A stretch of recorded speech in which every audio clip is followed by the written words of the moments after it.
There once was a young, bespectacled British boy who got an owl and a letter to go off into wizarding school by catching the train from platform 9 3/4.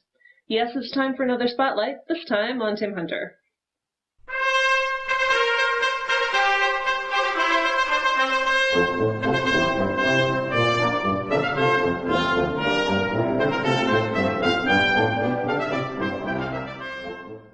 Books of Magic was created back in 1993, before the days of Harry Potter.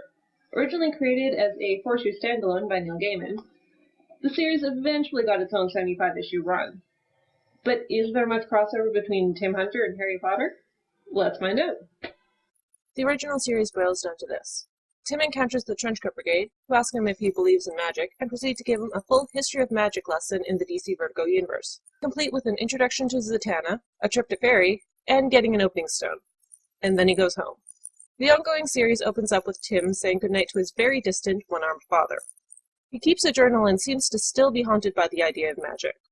When he goes out, we find that he has a habit of talking to himself when he stumbles across a hawk hanging out in the snow. He starts yelling at it, demanding that it try and kill him already, but it just flies off, and Tim goes after it. He catches up to it in the park, where the hawk turns into a man named Tamerlane, who wants Tim to use his magic to help a homeless man. After an impromptu magic lesson, Tim parts the snow around the man, the first magic he's been able to do. Tamerlane says that he's come to warn Tim that Fairy is dying and he wants Tim's help. So you chose the kid who talks to himself and doesn't actively know magic. At this point, a fairy named the Amadon comes out of nowhere that wants Tamerlane to return so that he may amuse the Fairy Queen again, so badly that he's willing to threaten Tim to make him do it. Yeah, the fairies in this book aren't the happy, pretty, naked kind. They're more haunt you when you're sleepish. Tamerlane leaves immediately, and the homeless man informs Tim that Tamerlane is his father. Cue the traditional 13-year-old questioning of paternity and personal identity. Tim finds a rather compelling case in Tamerlane's favor, and with his mother dead and unable to be asked, he turns to magic and his opening stone. Magic answers need, and he transports himself to Fairy, behind a wall. He tries climbing, but apparently the wall is a logic puzzle that he can't solve. The man who owns the schoolhouse, the headmaster, asks Tim for his name, but Tim knows the tricks of the fairies and gives a fake one. The headmaster proposes a game. If Tim wins, he will tell him about his father. If he loses, he'll have to accept his tutelage. I gotta admit, that doesn't look as nice as Hogwarts. The game is hide and seek. Tim finds himself at a bit of a disadvantage here. He finds the library and has a chat with the headmaster, who has 2 sets of teeth, and tricks him into telling a story to stall for time. Tim is so disgusted by the story that he drops the ruse and pisses the headmaster off before hiding in plain sight under a unicorn. He also realizes that the headmaster is a manticore, and that the manticore can see him. Luckily for Tim, the unicorn wakes up and beats the basilisk for him, destroying the illusion of the school. Tim stumbles away, his blood bringing life back to the land. Somehow.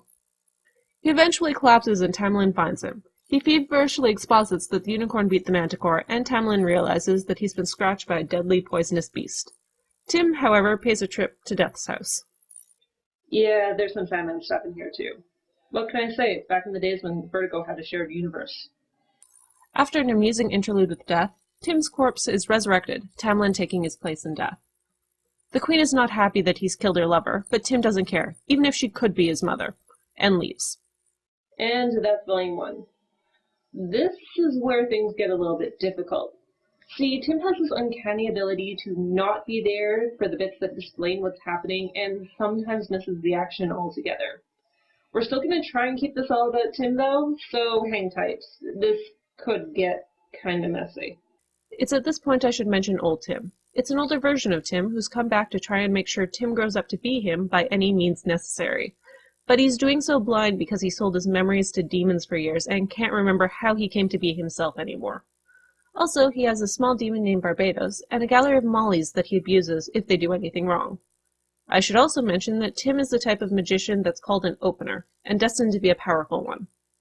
Tim gets new neighbors in the form of Martin and Leia from California.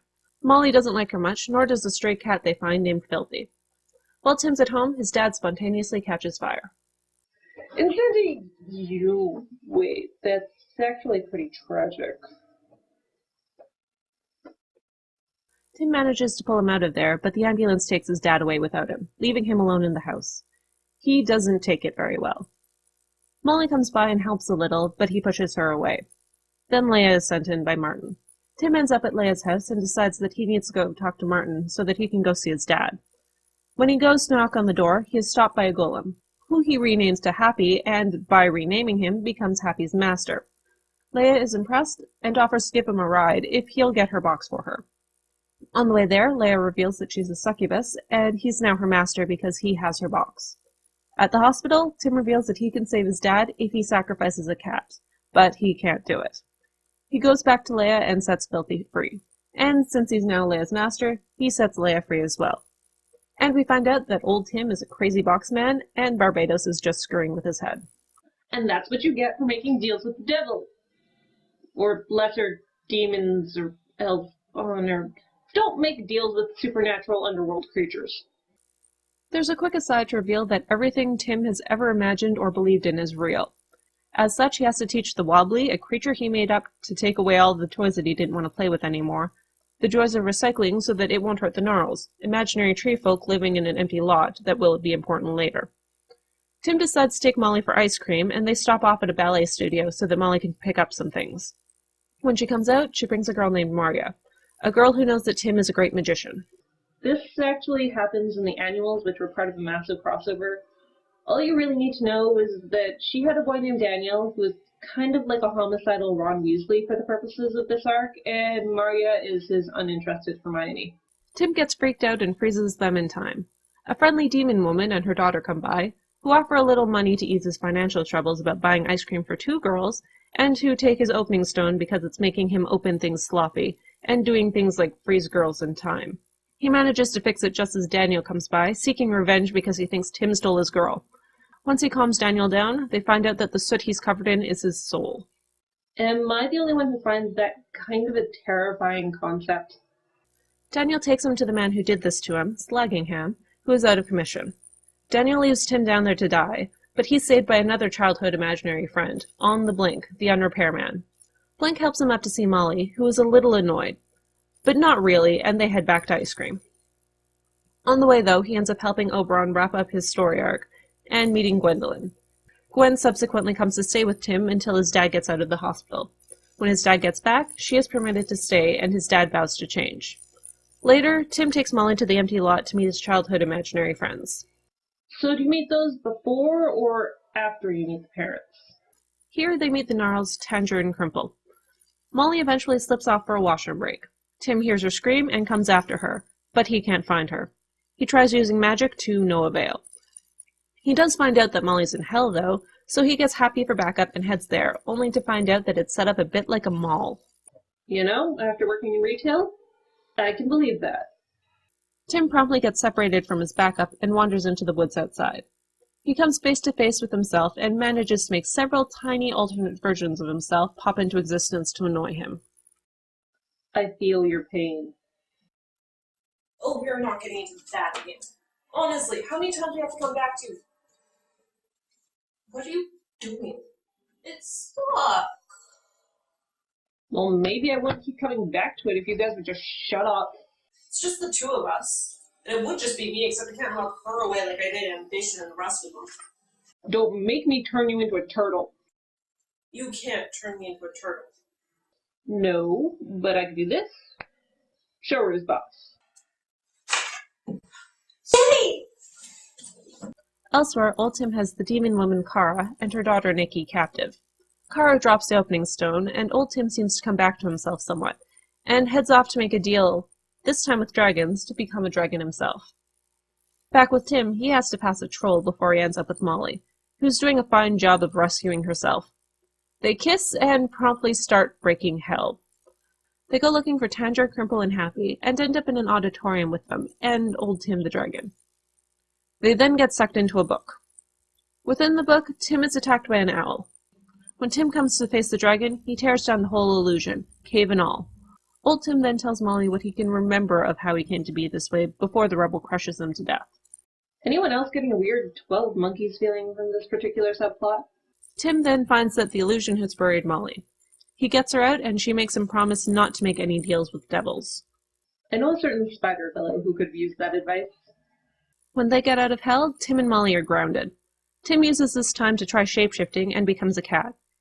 He eavesdrops on Molly and Maria and finds out what a bastard he grows up to be, before being kidnapped by a sorceress to be taken apart. She realizes how powerful and how pure he is, and regrets what she's done.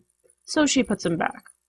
Tim, however, is desperate for a way to keep himself from hurting Molly, so he asks her to work her tattoo magic on him to find a way to keep him from hurting her. He goes home with a tattoo on his chest of a scorpion moth thing. The tattoo causes severe harm whenever he tries anything magic. This is the first time he finds out that his father is dating a woman named Holly, who has a son named Cyril, who has eaten all of Tim's birthday cake. Tim comes home just in time to rescue Cyril from a demon and scare the crap out of the kid when the demon reveals itself. Spoiled brat, going to be introduced as sort of a forced brother. I think we have a Dudley. And now I really, really want to reread Harry Potter, like right now, so we'll continue this in a bit. So, why are we here now? Because the old space is being used for NaNoWriMo stuff now? We're doing that again? Complete with shameless plug, apparently.